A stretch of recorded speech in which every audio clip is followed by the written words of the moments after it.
এই রাজ চক্রবর্তী আমার চেনা নয়। আমি প্রচুর লড়েছি এই রাজ চক্রবর্তীর হয়ে, আমার অন্যতম প্রিয় পরিচালক।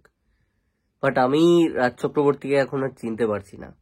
তোমরা দেখেছো রাজ চক্রবর্তীর স্টেটমেন্ট কি ছিল, প্রমোশনাল স্ট্র্যাটেজি উনি কি করেছেন না করেছেন সবটাই জানো। আবার উনি একটা অদ্ভুত রকমের মন্তব্য করে দিয়েছেন একটা ইন্টারভিউ দিতে গিয়ে। তো ইন্টারভিউতে উনি বলছেন আমি আমার ছবিটাকে প্রমোট করতে পারি, সন্তান সন্তান সন্তান সন্তান বলতে পারি। সেটা যদি কেউ মেনে নিতে না পারছে তাহলে সেটা তার দোষ। তো সেটা তো নিতে হবে, এইটুকু তো সহ্য করতেই হবে, এইটুকু সহ্য করা যাবে না। এই ধরনের দেখলাম মন্তব্য করলো। এটা তোমরা বুঝতে পারছো কার উদ্দেশ্যে বলেছে? কারণ ইন্টারভিউটা যদি তোমরা দেখো তাহলে সেখানে কিন্তু প্রসঙ্গ বারবার দেবদার উঠে আসছিল। এবার রাজদা কাকে মিন করতে পারে? ওটা অবশ্যই মানসী ম্যামকে নয়, বা অবশ্যই প্রতিম ডি বাবু যিনি রয়েছেন তাকে নয়। কারণ রাজ চক্রবর্তী যে প্রমোশনাল স্ট্র্যাটেজিটাও নিয়েছেন সেটা কিন্তু ওই ডায়ালগ থেকে, ফ্যামিলি নিয়ে ব্যস্ত আছি বলে কি ভাবেছিস, যে ডায়লগটা ছিল সেটা নিয়েই কিন্তু দার্জিলিং বলে কিন্তু প্রমোশনটা করেছে, সেটা বুঝতে কোনো দর্শকের বাকি নেই। তাহলে এখানে একটা জিনিস স্পষ্ট যে উনি মিন করতে চেয়েছেন দেবদাকে, যে দেবদা যদি মেনে নিতে না পারেন তার সন্তান সন্তান করাটা, সেটা তাহলে দেবদার প্রবলেম। তো দেবদাকে নিয়ে কিন্তু অ্যাকচুয়ালি এই কথাটা ইনডাইরেক্টলি রাজ চক্রবর্তী বলেছেন। এখানে আশা করছি উনি ফ্যানেদেরকে রিপ্লাই দেননি, কারণ তার পরবর্তীতেই আবার ওই ইন্টারভিউতে প্রসঙ্গ চলে আসে যে একা রাজ চক্রবর্তী বা একা দেব একটা ইন্ডাস্ট্রি চালাতে পারবে না, একা কেউ ইন্ডাস্ট্রি রুল করতে পারে না। এটাও কিন্তু ইন্টারভিউতে ওই প্রসঙ্গ চলতে চলতে উনি অ্যাড করেছেন। তো সেই দেবটা চলেই এসেছে তার পরের পয়েন্টে। অতএব যুক্তিগত দিক থেকেও কিন্তু এটা খুব স্পষ্ট যে দেবদাকেই মানে করা হয়েছে, এবং এটা প্রত্যেকে বুঝতে পারছি।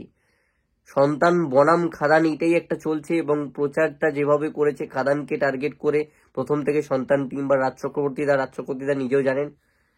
এবং রাজ চক্রবর্তী বাবু বা দাদা বা স্যার যদি বলেন যে আমি খাদানকে টার্গেট করিনি বা দেবদাকে টার্গেট করে এই কথাটা বলিনি, ওই পয়েন্টটার পরিপ্রেক্ষিতে যদি বলেন, তাহলে তো ভুল দাঁড়াচ্ছে। কারণ ওই পার্টিকুলার ইন্টারভিউটা যেখানে স্টেটমেন্টটা রয়েছে সেইখানেই রাজদা একটা জায়গায় বলছে কিভাবে সেদিনকে ওই ঘটনাটা ঘটে, ওই সন্তানটা কোনো প্রমোশন হচ্ছিল না, ওপরে গিয়ে প্রডিউসারের কাছ থেকে আর কি কথা শুনছে, সোশ্যাল মিডিয়া আমরা নেই, কিছু নেই।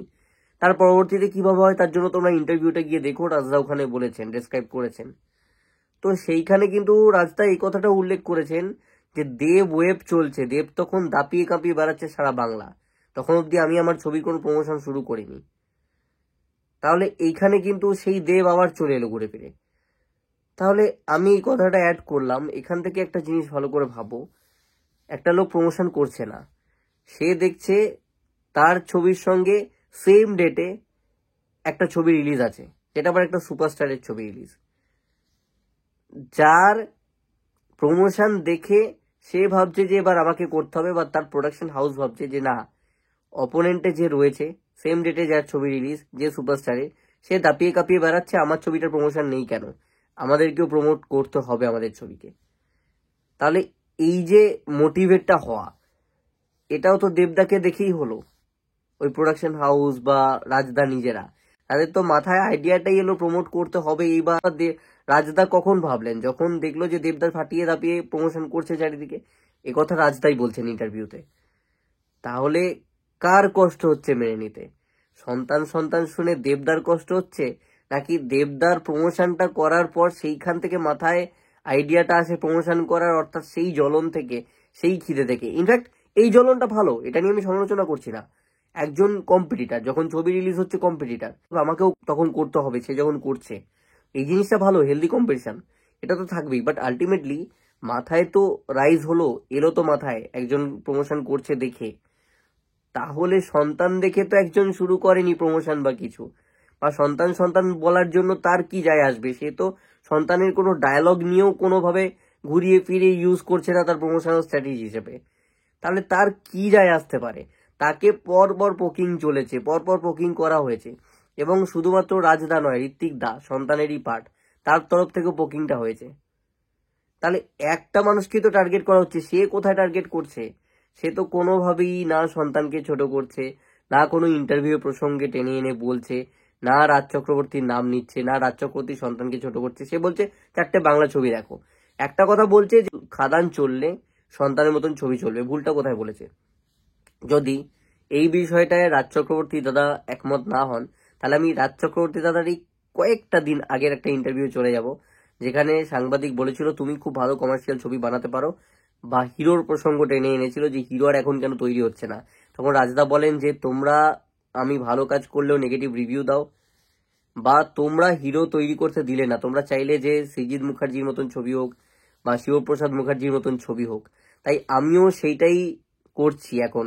আর শিবপ্রসাদ এখন চেষ্টা করছে আমি যে ছবিগুলো করতাম কমার্শিয়াল ছবি, সেই ছবিগুলো করার। তাহলে এই কথাটা বললো কেন? আলটিমেটলি উনিও জানেন যে কমার্শিয়াল ছবিটাই কিন্তু ইন্ডাস্ট্রির বেস। ওই কমার্শিয়াল ছবি চললে কিন্তু সাইডে যে কোনো ছবি চলতে পারে, এটা রাজদা খুব ভালো করে জানেন।